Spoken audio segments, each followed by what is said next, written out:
اهلا وسهلا بيكم مستمعين محطة اتوبيس 6. هكون معاكم انا فاطمة محي الدين، واحنا دلوقتي في محطة عالماشي. الحقيقة احنا كستات او بنات بنحب قوي نبقى اقوية، وكمان بنحب نكون اننا نعرف نعمل كل حاجة، او بمعنى تاني نبقى strong independent woman. يعني احب اكون مستقلة وقوية حتى لو كنت عيوطة. وده هيكون موضوع حلقتنا النهاردة. هنروح فاصل وهنرجع تاني، ما تروحوش في اي حتة. ورجعنا لكم تاني بعد الفاصل مستمعين محطة اتوبيس 6، ولسه مكملة معاكم انا فاطمة محي الدين، واحنا لسه واقفين في محطة عالماشي.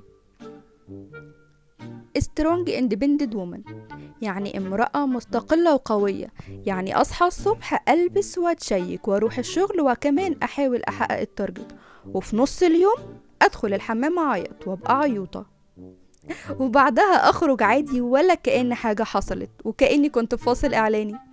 بس أقولك على حاجة بجد، البنت اللي قررت تتجوز وتسيب الشغل إحنا ظلمناها.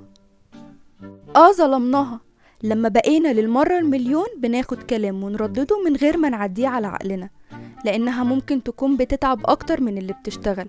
هي قررت تشتغل بس بدون مقابل مادي، شالت مسؤولية بيت أو مؤسسة، عملت لها نظام، وكمان بتجتهد عشان تحاول تحقق التارجت اللي عليها وتنجح الشركة اللي بتبنيها.